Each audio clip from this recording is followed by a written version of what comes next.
The great part of the pictures is they look like you know where it is. It's really it's a great heritage. There's no doubt about it. The basic place really has not changed very much. Hutch, I was going to ask you, do you remember the boathouse that was out there? No, I don't. Okay. I don't have any idea what happened to it or what year it disappeared. Still alive, still on the ledge out there. The lighthouse. Oh, yeah.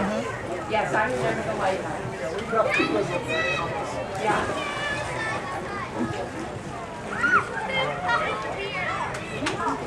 These are all around the 1910 time frame. 19. This one's a little later. I think this is into the 30s.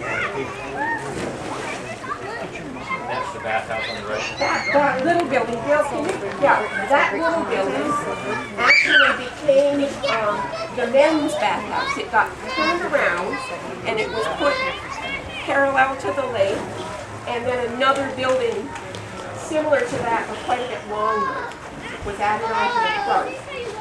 And the other building had a little room in the front with baskets for kept.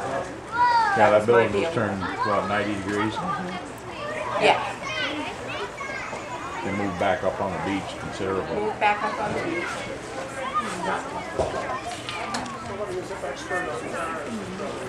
Yes. Yeah. 20s maybe. On your wrist or on your ankle, representing the number of the basket. I was lucky enough a number of years ago to purchase 6 of those baskets that were in good shape from Sealy Reynolds. And I gave them to all my brothers and sisters who treasured them. Absolutely treasured them. What is it? The basket. You see, at one time there was actually a but I remember a cement pad with a little like Still pad's still out there. Still alive. Yeah. My mom would tell me stories. She would go fishing with her dad, and there was something unique about the boats. Was there some kind of special boat? I don't know, something like the rowboats or we have always referred to them as the Waterhouse boats. But my understanding is that the design of those boats was actually from the Adirondack. The Adirondack Boat Company makes ones that are Okay. We managed to preserve one, and I think there was one other in existence. Not true. Not true? There's at least 2. There's at least 2. All right. Oh, good. Actually, there's 3. Good. I'm glad to know that. I got one. Who has one? You have one? Good. There's one supposedly sunk over by Warren Kimball's place. Somebody sunk one over there. And that was one of the bigger boats. Yeah, that was one of the bigger boats. Yes, I've heard that story over the years. Hi, Larry. Hi, Jane. Fellow classmate of mine, Middlebury Union High School, 1965. You bet. Dean Edgerton. Used to hitchhike down from Middlebury. Dukes wasn't the only one coming down. And I remember probably starting in junior high school hitchhiking down, and Margaret never asked me for the 15 cents or the 25 cents. I had a basket and a key, and she never asked me for any money. I'm very thankful and gracious for that. The other thing I remember distinctly was being able to run from this dock, dive as far as I could, and come up under the raft. Yes. That was the table setter for everybody else behind me. And if you could go underwater the raft, then you were part of the team. That's right. Exactly. But I also have a question. You were talking about the previous relative. It was 7 feet tall. How tall was Margaret? Margaret was not a tall woman. I'm guessing she was less than 4'8". Well, no, she might have been around 5 feet. She really was a fairly small woman. And how she ever wrestled those boats for all those years is beyond me. But she did it. She did it for 33 years by herself, basically. You know, I mean, she had good help like Jim, and She always hired a boy. she always had a boy. Thank Always you, Jane. And she would pull the boats out. She was in her 60s and she would help you pull them out, but you had to clip them. Yeah. She could pull them out of the water. And they were old wooden boats. Yes, and heavy. Yeah. Pull them up on the dock and tip them up sideways, dump the water out, push them back into the lake. Did it for years. Bill brought me some extracts from various newspapers. The first one is from the Brandon Union, Friday, July 1st, 1887. And it was in a column apparently called Home Matters. It says, Mr. Waterhouse is building a boat at Gibson's Lumberyard to be used on Lake Dunmore by L.N. Waterhouse of Salisbury. And the second one is from Friday, July 15th, the same year.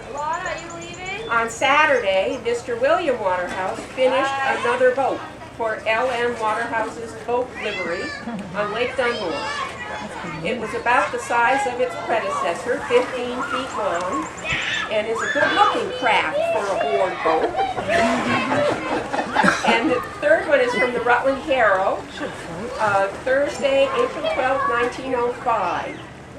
Will N. Waterhouse of Salisbury has just received a new launch. Now that's one of those big motorboats that you could see he was sitting in, which will be placed on Lake Dunmore this summer for the use of pleasure parties. The boat is 27 feet long and will carry 15 people. It is equipped with a 9-horsepower double-cylinder gasoline engine. The maximum speed of the boat is 15 miles an hour. Can't ski behind that one. Can't be behind that. Oh, that's a cruiser.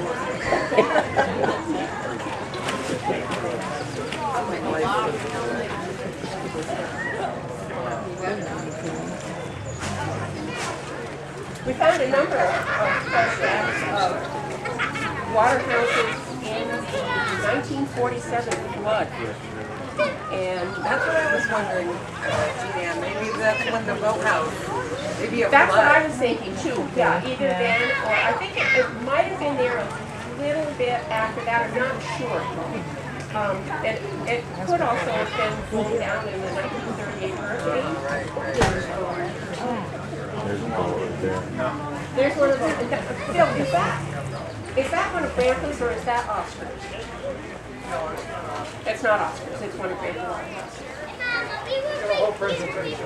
Yeah. Bet you could do a whole presentation. Yes.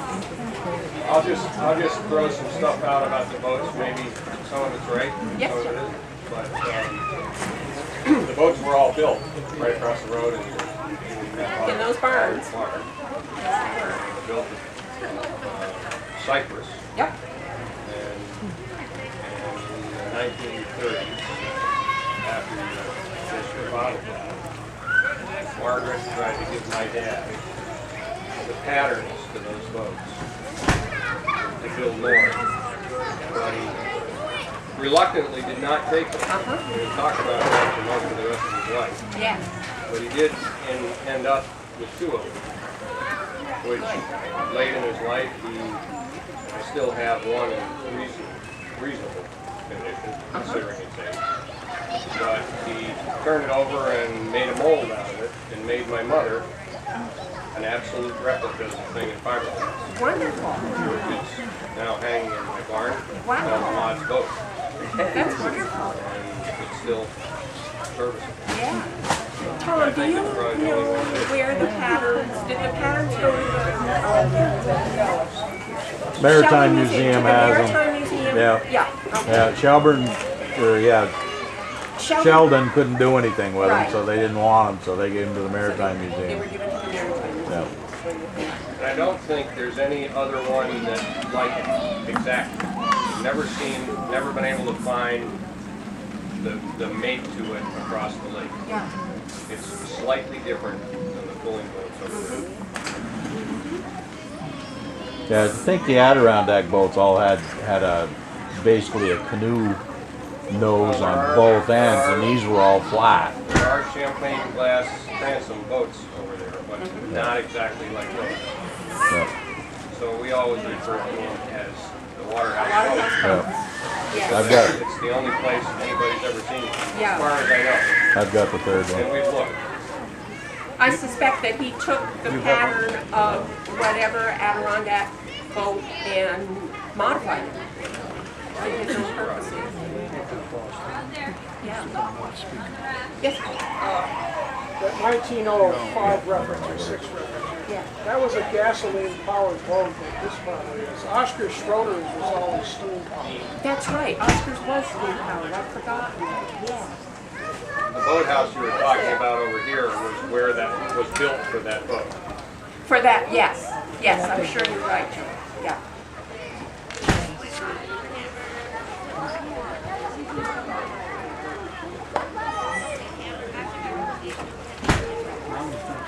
Did needle point, was the cut through made, when was that made? I'm guessing that it was the late 60s or early 70s. It was after the state bought the property and wanted to put the boat access area in there, and there was no other way to do it other than to cut through the peninsula. Never remembered it not being there.